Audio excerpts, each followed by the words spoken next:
timelines, time travel, deliberate creation, changing your reality to what you prefer.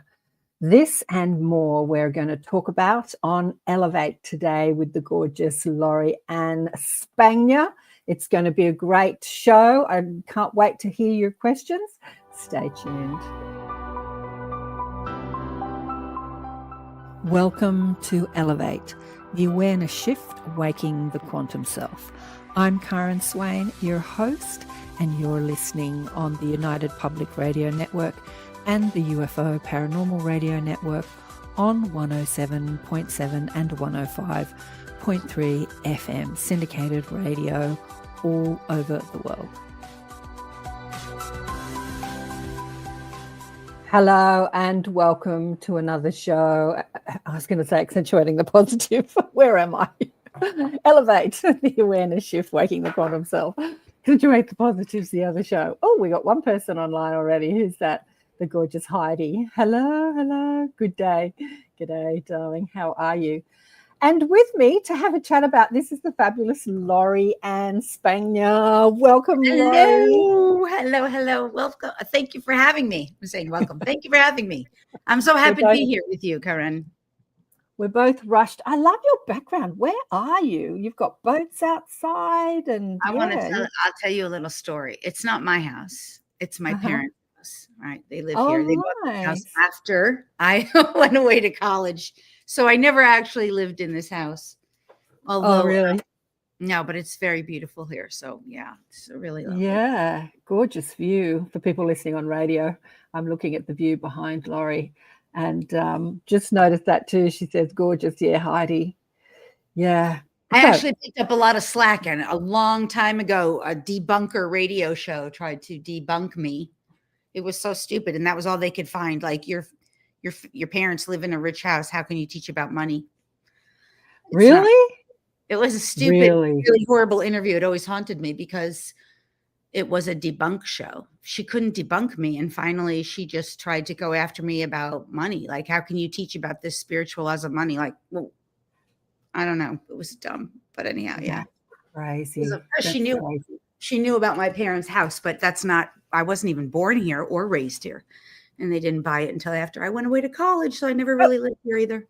But what's that got to do with anything? I mean, if you are teaching, I don't know. Money, it was on my mind. You know what? It just came out because you mentioned it. And look at your little friend. We have an animal friend here with us today. What's her name again? I forgot. Emma. You've told me a million times. Emma. Or Emma Shasta. Emma is the female word for truth, for Emet in Hebrew. And Emet means truth. And when she came to me, that was one of the things she said. She said, "Mommy, don't change my name," because Emma was the name that she was given. She said, "Mommy, don't change my name. I'm going to help you learn all about truth and divine synchronicities. And I'm going to help you meet your partner, your twin flame. Yeah. And keep my name." And it turned out there was this incredible synchronicities with this guy that I had the biggest crush on. And it turned out his name was Truth. Oh, really? We met because of her. I guess I told the whole story that well, but we met because of her. Anyhow, it's kind of funny. Yeah. That's so cool. Because have you heard of Pam Oldsley? Oh, yeah. She's a colleague. Yes, I know her. Yeah. A colleague. I know her very well. Yeah. She does aura colors. I had her on the show years ago. I can't remember. Yeah, she does aura colors. She might be retired now because I remember she was saying back then that she was a little bit over it. She'd been doing it for a million years. And she has a story because we're talking about timelines. She has a story. Her story on the show was exactly that, about how she collapsed a timeline. When she was young, she was madly in love with this boy, and they dated for a while, and she wanted to marry him, and he was absolutely dead certain that he didn't want to get married, and especially to her. and so they broke up. They broke up, and he moved away. He moved out of state. And she was like, "No, this is the dude. This is the one. To me, this is the one." He might not see that. So in her mind, she visualized the life that she knew she was going to live with him.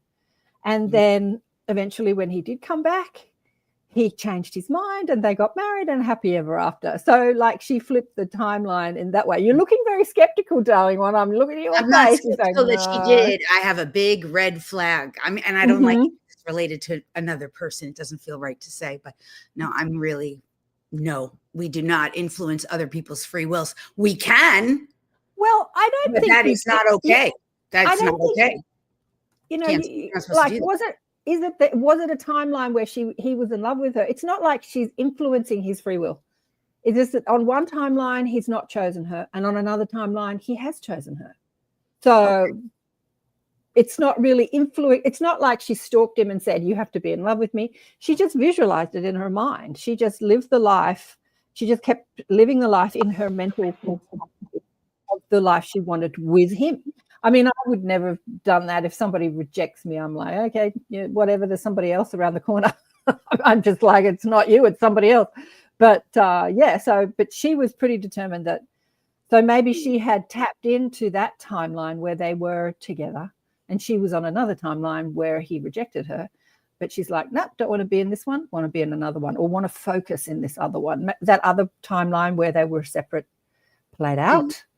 But her focus at the time she was on the show with me has that reality of Penny Kelly talked about this too when I had her on the show. Do you know Penny Kelly? Yep. She said when she was young, she always wanted to be a writer. And even though she's written 1 million books now, she got married young and she was looking after a farm. And for the longest time, she didn't have any time to write. But she met a parallel reality self who lived that timeline. She never married. And she wasn't a country bumpkin. She stayed in the city and she started writing and she became quite successful and wrote articles for magazine and wrote many books. And so she met her alternative self, her parallel reality self that was on a different timeline. Yeah, go on. Let me let you talk. Yeah, but that's totally different because that's not influencing the will of another.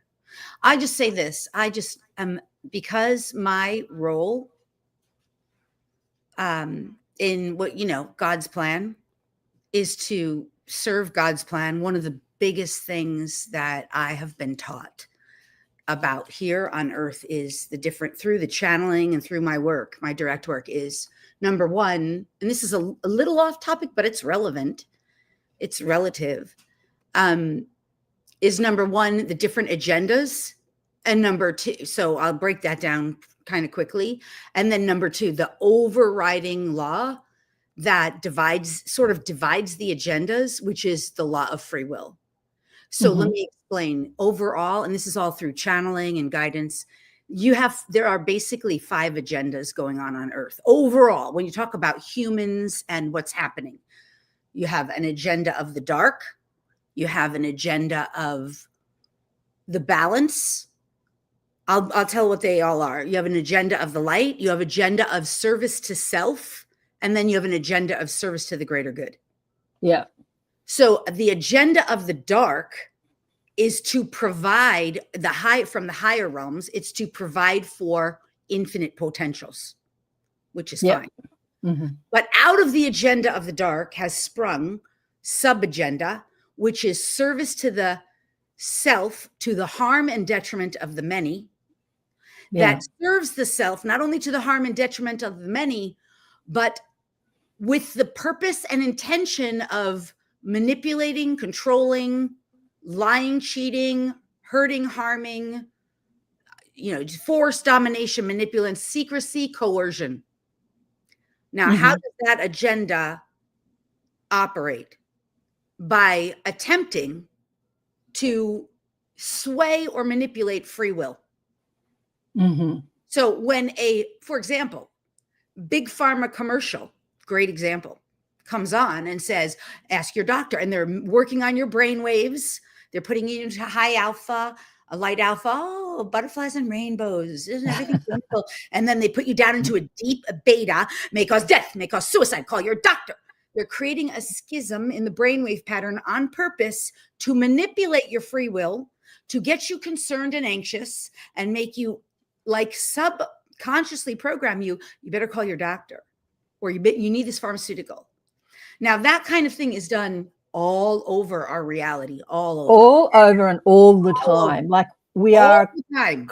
And it's constantly some of the worst bombarded. culprits of that are people in the light who think, I'll just send them some love. I'll throw them some love. Send them love and light. And maybe that's not what that person needs. Maybe that's not what that person wants. I've gotten calls sometimes where, light workers will be like, okay, we need to clear the energy. And they start forcing their energy. I'm like, whoa, wait a second. Did anyone ask for that?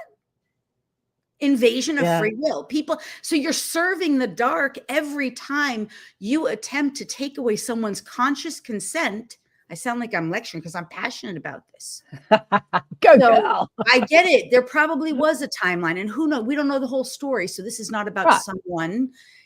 Maybe there was a major learning lesson in there. Maybe there was soul contracts. Maybe there's all kinds of things. I've got to tell you, at the time she told me when she was on the show, I was exactly like you, Laurie. I was like, is that okay to do that? Like, it's, she forcing her will on another.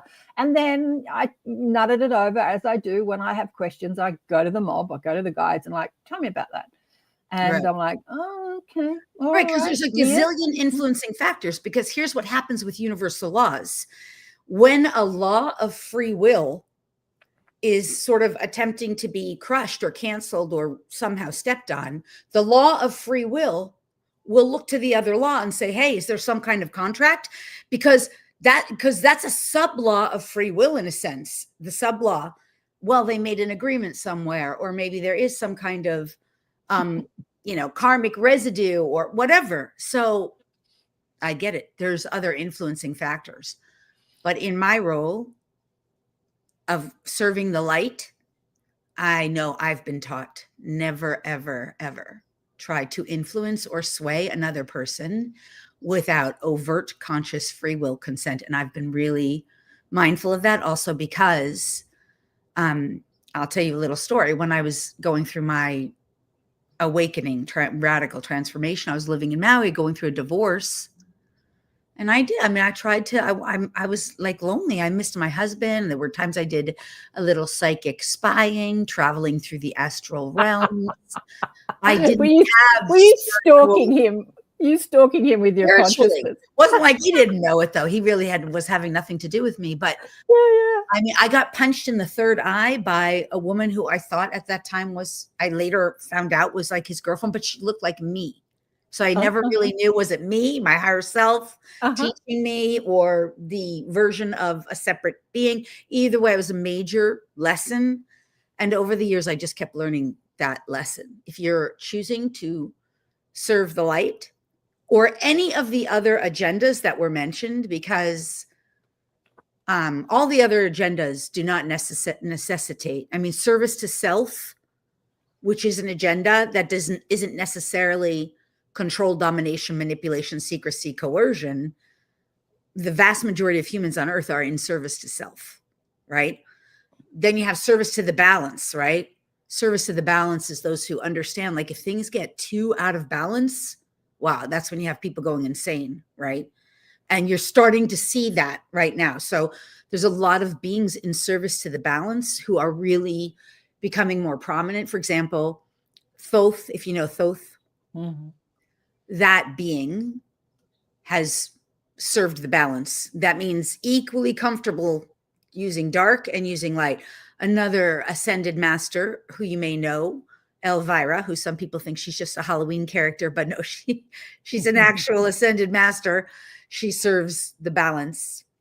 So they're working to keep things. And if you ever meet a human who serves the balance, there's not a ton of those on Earth, but they can be not very nice people and yet really enlightened, like really awakened. And like, you'll be like, how could that person be so nasty? They're just comfortable because they understand, if I have to use harm to put you in your place, I will. Like, it's just balance. And then serving the greater good, that's where the most of the light workers are, right? And then you've got your circles of people who just are very non-attached and are mostly saying, what is God's will here? How may I be a vehicle for that without my own personal agenda getting in the way, or my own personal will? Darn, a lot to say about all that. But what's Heidi saying here? I was taught when taking a course at Boulder Psychic Institute to absolutely always have consent to heal. And that got me thinking about sending. Yeah. to a certain person. I do send love out 360 to whomever. Yeah. That's it. Whoever, and she says, can use it. Yes, sending love. It's interesting that you say that, Heidi. Sending love means that you're viewing that person, you're thinking about that person in a limited capacity. They need something and I'm going to send it to them. Even if it's a group, a collective, or a country, like they need something and I'm going to like fix it. They need to be fixed. I once heard many years ago, which never left me, probably because I was hanging out with him at the time, that when Jesus healed people, he didn't look at them dripping their leprosy. He saw the perfection of their soul. So he didn't heal them saying, you need my healing. He just saw them as their true self rather than the mask they were wearing during their human life, their human journey. And in that focus of who they really are, in their powerful soul self, if you like, they acclimated to that frequency, that vision, and then miraculous healings happened. So yes, sending love comes from a place of they need. So what's the most dominant thought here? They're needing and I'm fixing, which is the whole way our medical structure is, right? I'm going to fix you. I'm going to heal you. Even like the healers, but rather seeing people in their perfection without, like, I'm going to focus on who you really are, not what you're pretending to be right now in your limitedness. And so, yeah, that would be a more powerful way of sending love or being love. I'm going to see the preferred outcome of this situation, of this group. Like if you see people fighting in the streets, protests everywhere, everyone's clashing, rather than sending love, like, let me send some love so people feel loved. I'm going to see these people awakening to the love that they are and thinking, well, this is futile, arguing with somebody. Let me be their friend instead. Let me shake hands with that person. Like, you're seeing the ultimate outcome. I love that Jesus explanation. Yeah. Which is really what we're talking about with timelines today. Well, can I say also one other thing? Because the sending love thing, I totally get it, because and I love your perspective on that you just shared, Karen.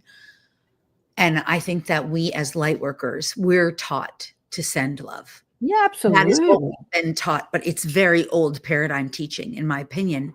Absolutely, because in truth, we don't know what that person needs. Right. We don't know. So what I've been taught and what I teach my students is how to be the vehicle for God's energy, God's consciousness to come through, and to ask either God, source, creator, the angels, or whomever I'm working with, to take that energy and utilize it in accordance with God's divine perfection and send it wherever or however it's meant to go. I don't even try to label it. I can't pretend to know what that person needs, if anything, or where that energy is meant to go. So I never send love. I actually never do. In fact, I'd like to say that when I was younger, and I still believed in that whole send love, I have sent love to alcoholics because I grew up in an addict. And I will tell you that they raged at me. Because you send love, it's like putting, sometimes it's like putting fire into a volcano. It just amplifies everything. Love makes everything stronger and bigger. So sometimes love is just not the right energy. Yeah. I'll tell you what I do, Laurie. When I see, like, for instance, I've had a lot of friends my age, people I knew when I was younger, dying of cancer, like dropping dead, especially since 2020. Anyway, yet another friend, and they usually do it before I have time to sort of contact them again and say, hello, it was nice being on earth with you. I love you, whatever. And then they drop dead and I have to talk to them in the afterlife, which is fine. But sometimes it's nice to connect before they leave the body. So another friend, brain tumor, beautiful woman. So what do we do with that? Someone's brain tumor. I ask the guys, is she going to survive this? Like the doctors say no, stage 4 brain tumor. And where I always go when I hear tragic news like that, like, what is her soul wanting her to know? What is the soul plan? What? And then I get the bigger picture. It's like she's a worker, right? She's a worker. She's worked hard all her life. And she has lots of kids, and she looks after her kids, and she looks after her husband. She looks after her clients, and she's always there looking after everybody. So this is an opportunity for her to receive and to know her worth in that respect, because she's such a giver. So like, yeah. And you can, when you ask those questions, like rather than sending love or sending healing, or I want you to be saved, I want you to not have the cancer and to live longer. Like, you know, we're in our 60s now, and how long do you want to live? So what happens when she dies? I look at that picture. What are the kids learning from going through the death of a parent? How is that reminding them of the fragility and the preciousness of life? And, you know, what is the soul plan for the kids, or the journey for the kids being adults now, but, and the husband, you know, what's the lesson in all of this? And there's always such a brilliant lesson. And again, I've said this a million times on the show, when you talk to dead people, they're never upset that they died. They're never upset. They've like lived their journey, dying young or old.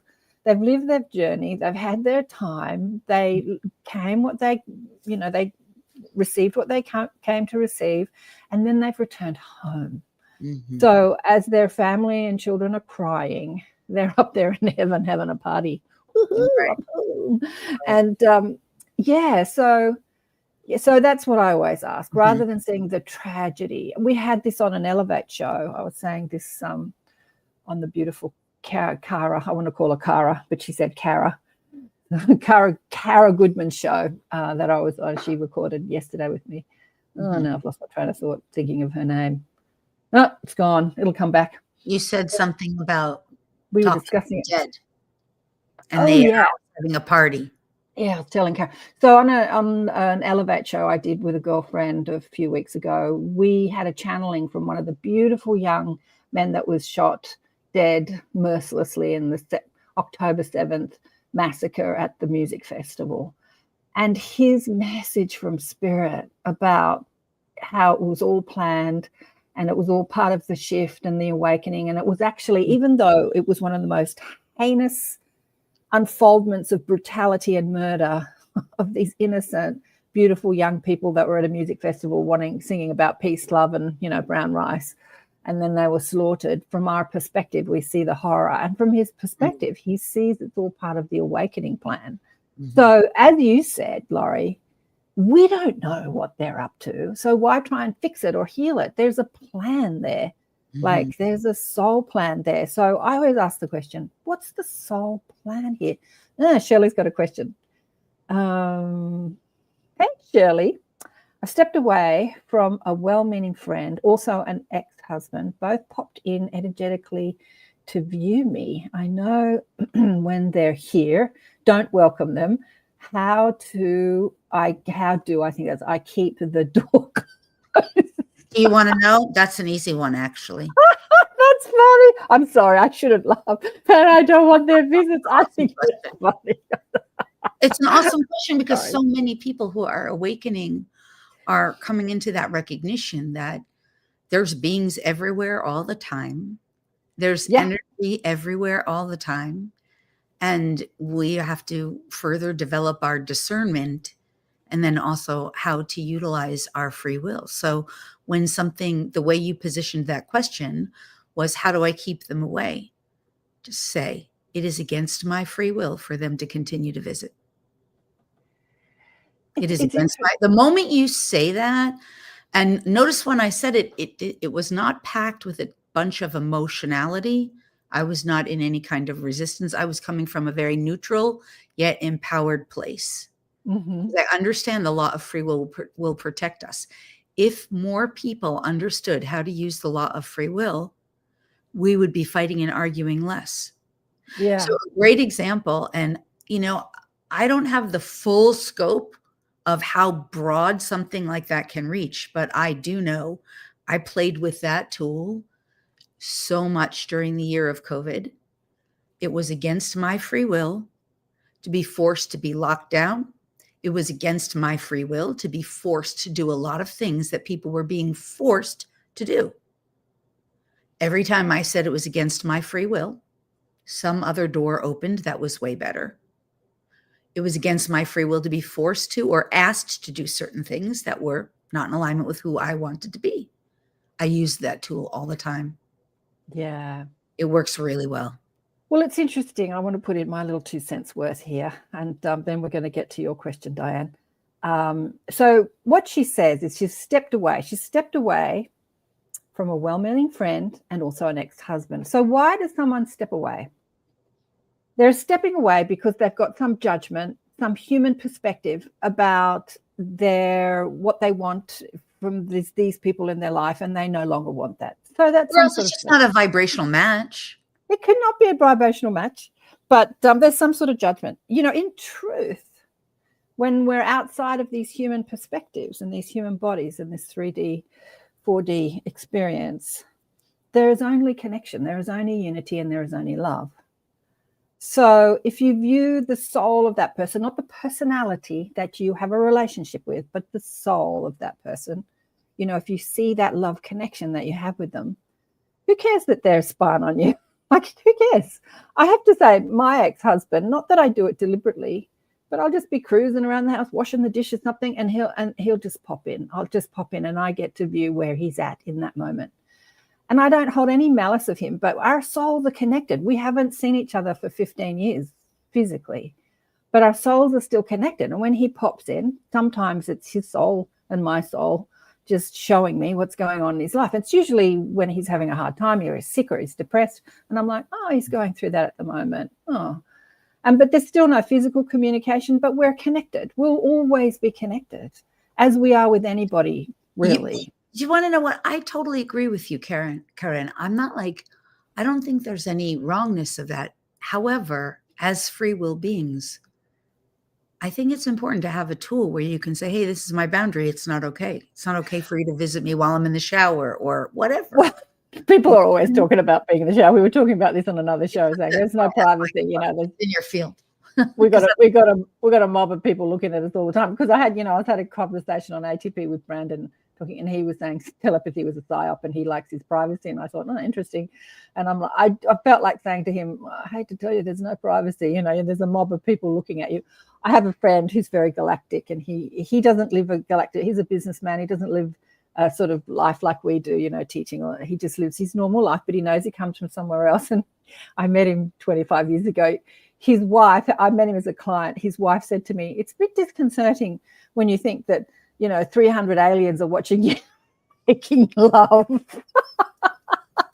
And I just but laughed. That's what you have the right to say. And you can say, I often do this too. Like, if whoever's up there looking at me, I want a little bit of privacy right now, just go away. Like, whoever that is, I'll just sort of clear the room. When you really start realizing, and I know you know this, Karen, when you really start realizing how much you are in the driver's seat of your experience. Absolutely. Because you're reclaiming your power as a God being who's just experiencing self through form. Yeah. The more you start recognizing that, the more you realize, like, hey, I have a right to say what's okay and what's not okay. Oh, yeah. And there are so many. I mean, I had, in my early days of learning to channel, I had so many initially in the denser realms when I was passing, through all the frequency bandwidths and levels and layers of consciousness. There were a lot of dark beings that came to me. And I just learned early on, like, nope, not interested in you. Nope, not interested. And I had so many so-called dead people who came to me. And some of them I was like, yeah, you're creepy. Then I had reptilians and draconians come. And yeah, you have to make love with those beings. You can't really force them away out of fear. So there are times to have the tool of recognizing, no, I am love. All there is here is love. You can pretend to be whoever you want, but in reality, you're just another gaming consciousness. And I'm the frequency of love. Like, it's just all the different tools that we learn how to utilize that are all at our disposal. And the more tools we have in the realms of consciousness, the more we can navigate with greater success. And those tools just translate in our physical world too. Because if we can do it in the higher realms where all it is on a certain level, it's your imagination, but it's not, it's real. Then bringing it into the lower realms in the physical world becomes even easier too. Because it's like, oh, I wish you peace, but yeah, we don't really have any business together right now. I don't Yeah. know. You know what I mean? It just becomes more like it doesn't have to be all the emotional drama. Absolutely. Absolutely. Well, and I had Michael Tamura on the show years ago, a beautiful, masterful healer that was on our planet for a while. He left his body a year or two ago. Anyway, I was telling him about an experience when I was in the shower and I had this sort of horrific looking head show up, this person show up who looked like he'd been shot in the face, like his eye had been blown out. But it was interesting. When I was viewing him in my third eye, it wasn't dripping with blood. It had scarred over, so it looked like it had happened some time ago. And I had the impression that he had come because he was asking for help, a bit like the little boy in The Sixth Sense, the horrors, the people that are all look like, they're all scarred and everything, and it looks like a horror story, which is the way M. Night Shyamalan made the movie to be, like a horror movie, but it actually was a beautiful love story in many ways. And these beings were just asking for help. And I said to him, oh, you need some help. But that's actually not my job. That's not what I do as a healer. There are other beings around you, either in the physical or in spirit, that can sort of help you cross over. Like I just said that to him and sort of shooed him away in retrospect. And Michael Tamura confirmed that because he looked into it and he said, yeah, he just saw your light and he was looking for help. But I didn't say, let me help you cross over, because I don't see that as my job. There are other people on earth and in spirit who do that. And I've spoken to many of them. Yeah. And exactly. You don't have to be. I had this healer on the show recently who said, don't use white light for healing, which is what I do all the time. I said, why? It said it attracts ghosts. They see the light that you're utilizing and they're like, oh, I'm going to the light and it's you. And then I thought, I don't care if I attract ghosts. If I attract ghosts. I'll shoo them away if I don't want them there. See, I don't even really, I get that, but that's not even in my world either. Because when I do healing, the energy is so pure, there's nothing can get through. Nothing. No. So they're Diane, not even anywhere near that frequency where I'm operating. Yeah. No. But I get my nephew just had a brain tumor operation at age 35. That's so young, Diane, and will have treatment to treat the remainder of it at home now and wanting to make croissants from scratch. So that's what you're doing now. He has a 10-inch scar. Oh, it wasn't really a question. You were just telling us about that. So getting back to our conversation about that, somebody you love, somebody who's young, is going through this, rather than sending him love or sending him healing or sending him light, how do you want to deal with this? Like, what is he learning from this? What was the soul plan in this? What is his soul wanting to know while he goes through this human journey? And how can you visualize that timeline? How can you see him gaining the wisdom that's inside the traumatic earth experience? And ask your mob, ask your guides to show you that, or his guides, And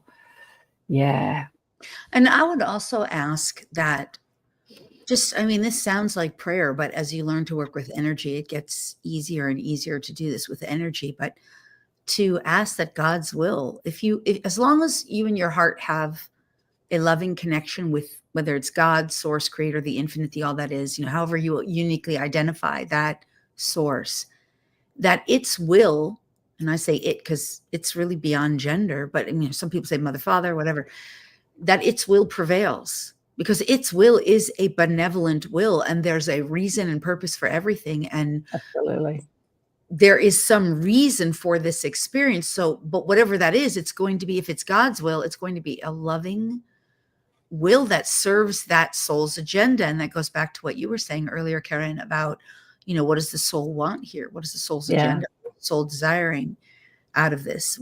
So that's always God's will, right? I had a beautiful, amazing psychic on the show many years ago, Jamie Butler, and she was the part of starting the Channeling Eric channel. Do you know that at all?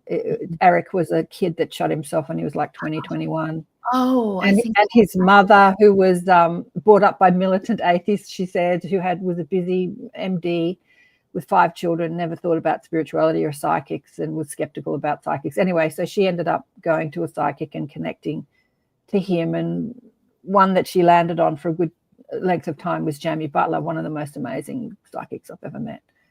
Anyway, on their show, what was the mother's name? Elisa with an E. Elisa Medhus. Oh, okay. Well, Elisa Medhus. Anyway, and the channel's still going, and she interviews a lot of dead people with lots of different psychics. It's a great channel.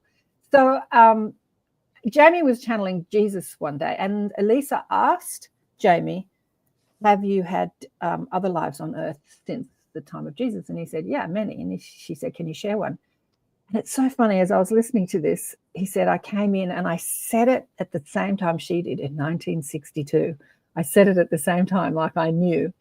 I came in as a really sick child, he said, desperately ill baby that never left the hospital. And I died at around 2. And Elisa's like, why did you do that? Like, why? Why did you have that life? Not because he had any karma or lessons. He said, I came in to bring people together, to create more love, to create more connection and unity within the community, because the child was apparently on television, and there were fundraisers for the child, and people came together, not just in the family, but the whole community. And then it aired on, national television. Let's save this child, let's raise, and just creating that focus and that consciousness on love and unity and healing. So the soul plan was not to have this feathered nest. It never really is. Like, we come in, but again, it wasn't like he was having this karmic life. He was choosing to come in as a sick child for the benefit of others. And it makes me cry even thinking about it. And so, and again, another good friend of mine died of cancer a few years ago. And at the time he was really sick, he pushed me away. And when he tolerated me for being a psychic medium that talked to, dead people and spirits and so on and so forth, he got really angry with me. He said, I don't believe in you and your spirit guides. And he got really into his Jewish faith, and he started reading, the Jewish religion. And that was the way he went. And he pushed me away physically. And after he died, I said, why did you push me away like that? Because one of our last communications was, I don't believe in what you do, but I still love you. So it was like he didn't push me away in his heart, but he pushed me away in his mind. And he said the soul plan in this lifetime was to bring people together, and I did that through his music. He was an amazing musician.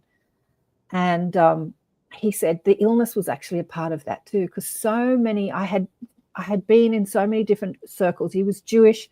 He did a lot of kirtan and Buddhism stuff, and he played at, weddings and parties, and he just met people from all walks of life that loved him and saw his genius as a musician. And during his sickness, they came from all over Australia to rally around him.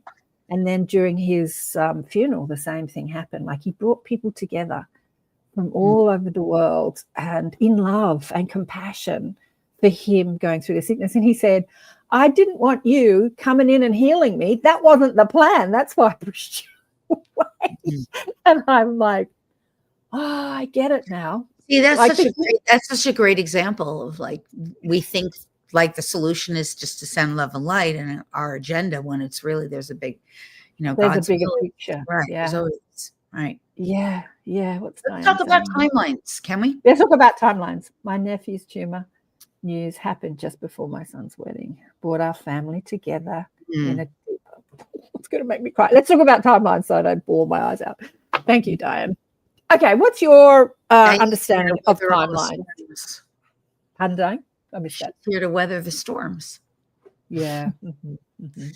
What's your understanding of timelines? Yeah. All right. Well, so here's my definition of timelines. Timelines are a set or a chosen experience or set of experiences. That's how I define a timeline. And the way we experience a timeline is as if it's through linear time, but it's really the soul or the person or the group has chosen some kind of experience. And that experience potentially could be an instant, or could be months or years, or in linear time, but it's really the experience. So, and then I think it's really important, because this is one of the things that always gets me on the topic of timelines, is that we have collective timelines, and sub-collective timelines and personal timelines, right? Yeah. And so, and you could even, some of the timelines are, we could call it global, but we could all, there's some timelines that are more than global. They're not just Earth, they're galactic timelines, right? Absolutely. Yeah. And then we know we have universal timelines, right? And then, of course, you have like these secondary, tertiary types of timelines that are sub-collectives, smaller groups. So, you know, one of the most wonderful examples of a global timeline is like a world war or a COVID experience or a lockdown. And so this is why this topic here, and then, well, let me come back to that. Then there's these personal timelines. So just something that's unique to you that you're going through, that you personally are somehow addressing, even though other people might address that in their unique ways, you're going through it in a very personal way. So when you understand these things, you start to realize like, oh, well, if it's a collective or global timeline, you can experience it in your unique way based on your frequency and consciousness, your energy and consciousness. And yes, your unique soul's agenda and your contracts, etc. But regardless, if it's going on globally, it's not usually something you can deny unless you're living in, you know, like a, you know, under a rock somewhere. So, because a lot of times people, I think they really confuse this. They think, oh, I don't have to be on that timeline. Well, if it's a global, if it's part of the global or the universal or galactic timeline, you're on it. Yeah, you're on it. Totally with you there. You can't pretend like this. This is the whole magical thinking. Yeah. And when I really got really clear on this, it was because when COVID was going on, a lot of my students were coming to me and they were like, how do I get off this timeline? Right. And I was like, well, you don't.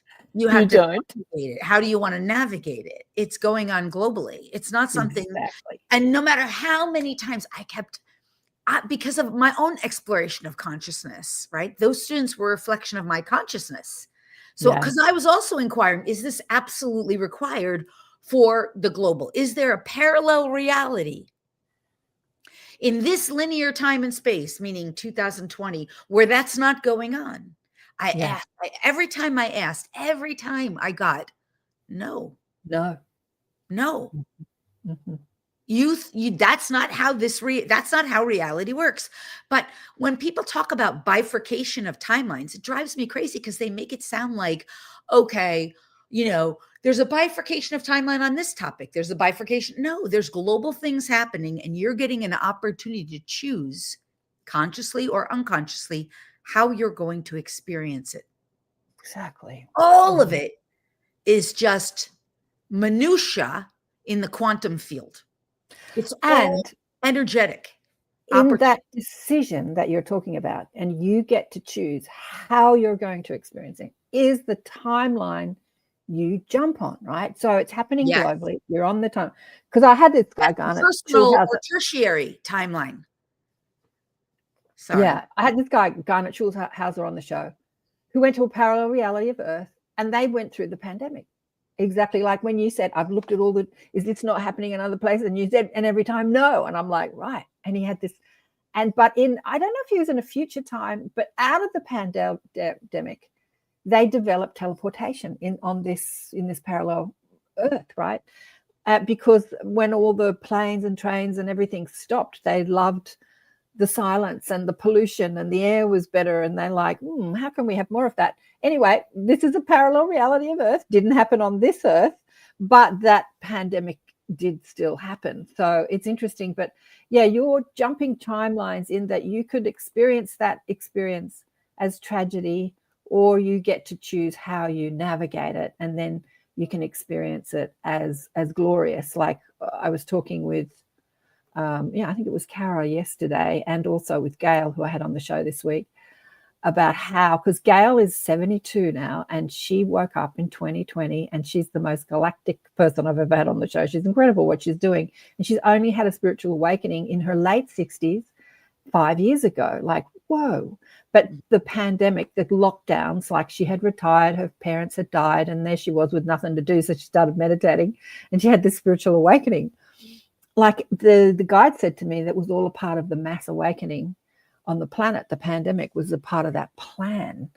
So yeah, you're not going to escape it, but how you're going to navigate it and how you choose to navigate it is how you choose the timeline you're on personally. Yeah. So great.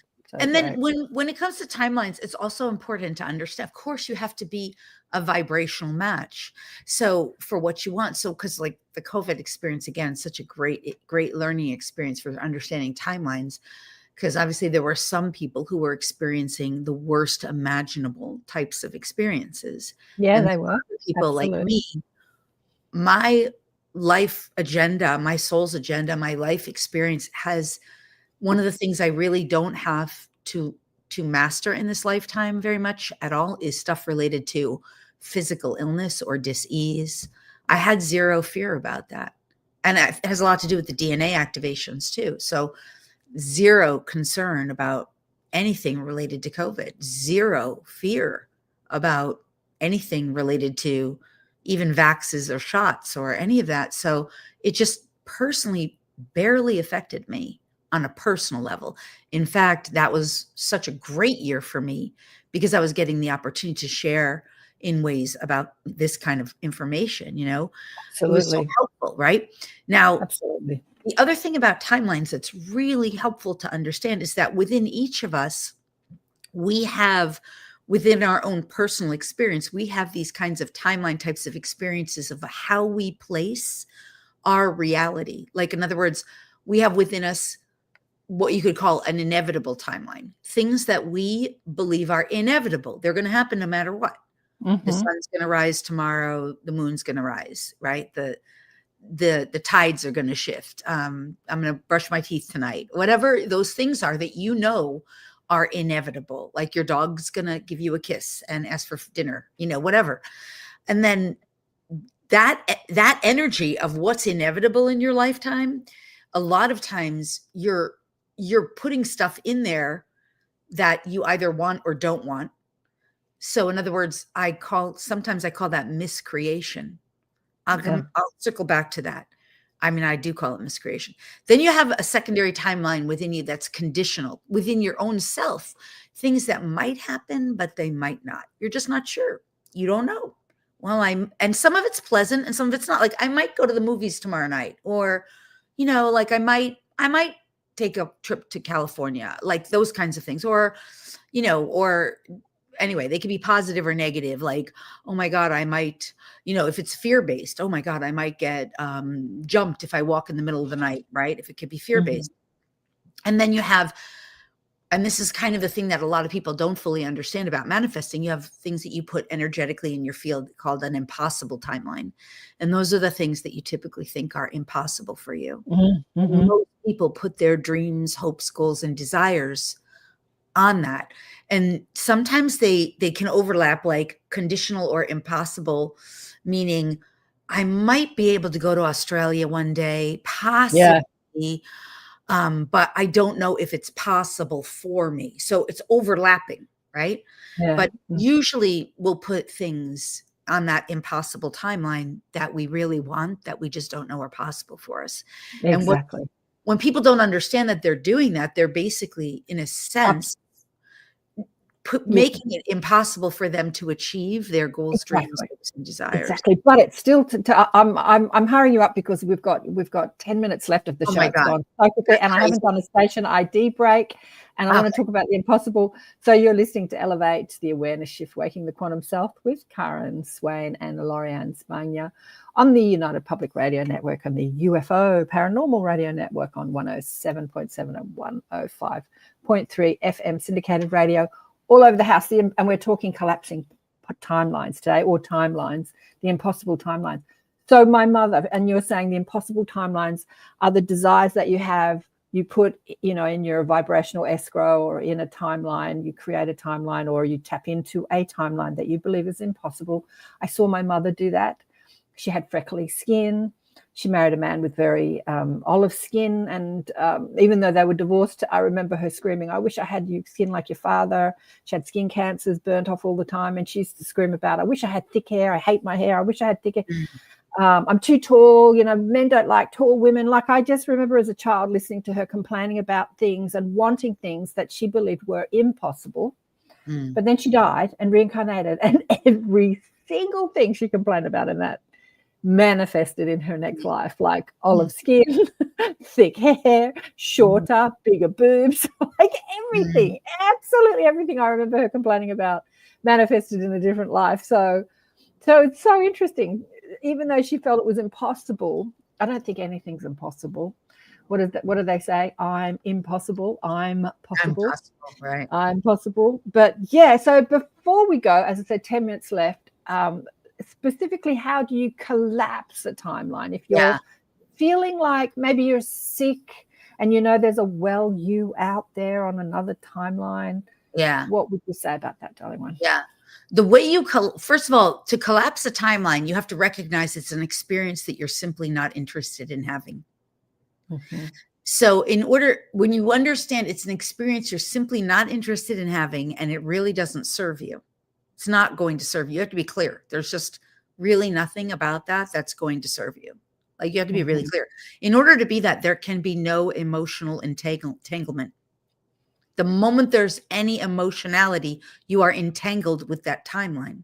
The emotional aspect is the emotions are the energy that entangle you in an experience, which means you have zero trigger. The trigger cannot be, you can't be triggered. So let's say someone says, oh, you're going to be forced to take a shot, or you're going to be forced to get some kind of digital ID. You're going to be forced. And you're like, how fucking wrong is that? Oops, excuse me. How wrong is that? You curse, don't you? Because I don't.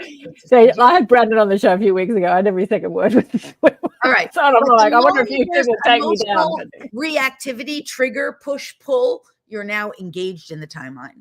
Absolutely. So the divine neutrality is, I have no triggers on this. I'm just not interested in it. There's infinite other ways for me to learn, grow, heal, evolve, explore.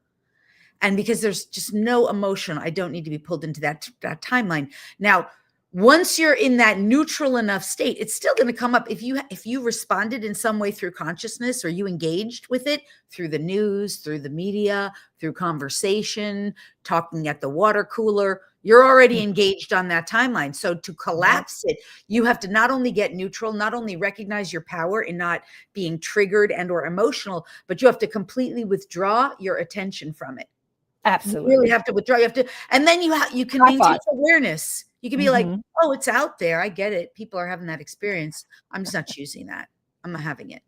And we've done that. Many of us have done that. We've been in situations we've not preferred, and maybe we've, cried about it and grumbled about it and bitched about it. And then maybe something else happened in our lives which took our focus off it, and all our focus went somewhere else.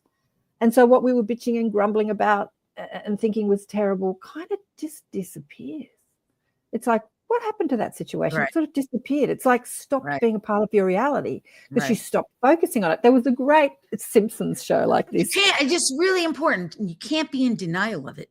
That's a whole other thing, right? Light workers love to do that. They love to be in denial. And it's not, you can't be in denial. You have to be in total acceptance and allowance, right? It exists. It's in the field. It exists. It's out there. No problem. Absolutely. It's not my choice, not my game. Right? What was the Simpsons thing? You have enough time to, we're rushing through. Radical acceptance. Doesn't it go quickly? Laurie said, I want to talk about this and I want to do some coaching. And I want to do that. I said, an hour goes so quickly, Laurie. You'll be surprised at how quickly an hour goes. It's been so much fun, by the way, to have you on, to have this conversation. I was just going to say there was a great Simpsons episode many years ago when I was watching it when my daughter was a child, of the Michelin Man, all the big posters around whatever that town was that they lived in, Springfield, were coming to life, and they were destroying things like the big, Potato Man for the potato chips, and the Michelin Man for the tires, and the McDonald's clown, and they were becoming monsters and destroying the town. And either Lisa or Homer, one of the characters in The Simpsons, said, just turn your back on it and stop focusing on it. And when they didn't have the focus, they started dying because people weren't looking at them and focusing on them, even though they were creating mass destruction. And there was such wisdom in this cartoon. There was such wisdom in that, what we do is terrible things happen. And we all look at it and focus on it and say, isn't it bad? And we get, as you say, entangled because we're emotionally entangled. That's one of the biggest agendas of the dark.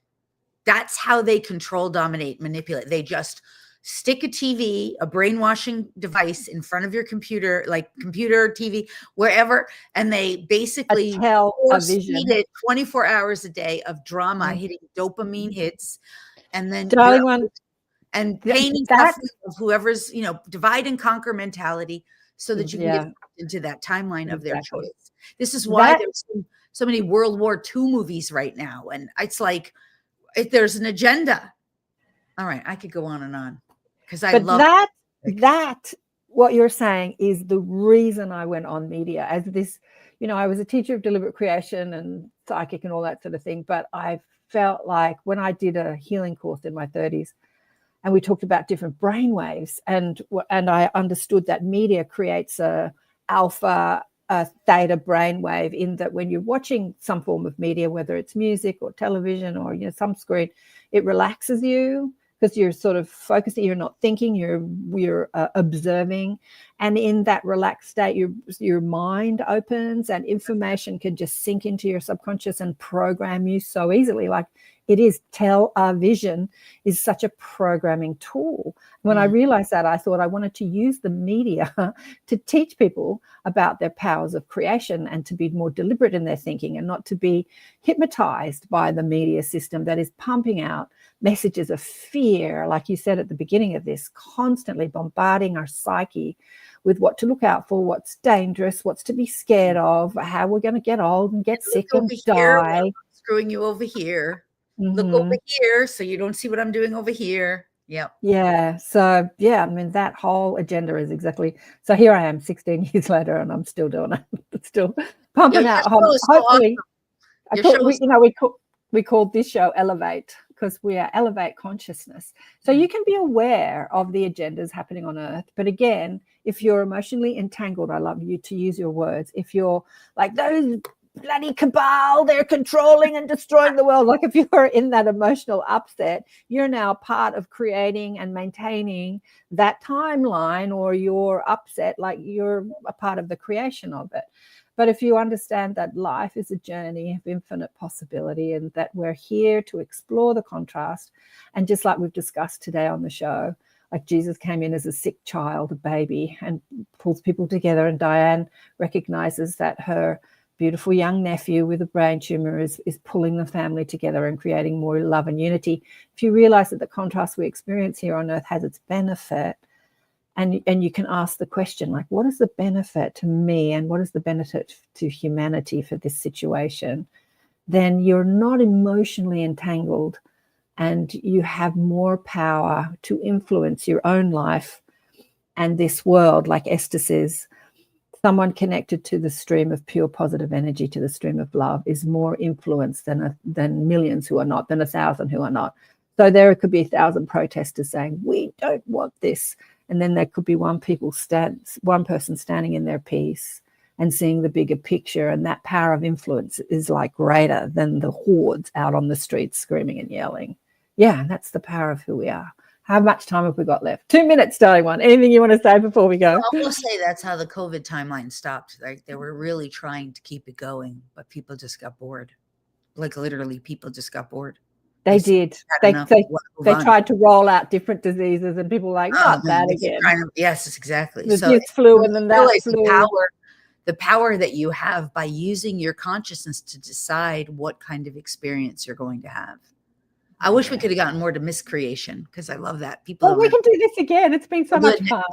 I just say these Elevate shows are myself and friends. Not Lori-Ann Spagna, that's you.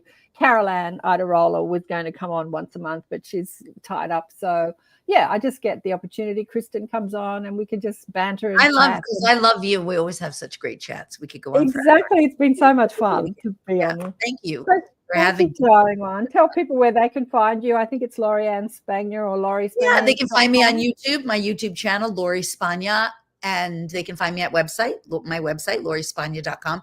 And if they want to get lots of juicy, free, magnificent gifts, they can go to lorispagna.com/free gifts. Lots of stuff about DNA activations and psychic development and animal communication, and lots of great stuff there. But as I say, these Wednesday night, Thursday mornings here in the States, Wednesday night shows are here for just this sort of thing. And if people have things they want to explore, like Heidi and Shirley, I love that you're always here and supporting us and putting your comments, and Diane, two Dianes, and Vladdy's usually here, and all the beautiful people that are online. If you have things that you want to nut out, mesh out, let me know. Send me an email, go to KarenSwain.com and let me know what you want to discuss, what you want to know more about. I'd love your questions, or leave them in the comments under the Rumble, Odyssey, YouTube, Facebook. We're even on Twitch today. We haven't had any Twitches in the chat today. But yeah, just send me an email or leave a comment and let us know what you want to discuss. And these are what these shows are for. How we are powerful, brilliant human beings with one at a time. Thank you, beautiful one. It's always a pleasure and a joy. Fun. Big love. Big love to all you beautiful, luscious ladies online, luscious ladies in the chat. And I know there's guys too, luscious guys online too. Thank you. Thank you. Thank you. Bye for now.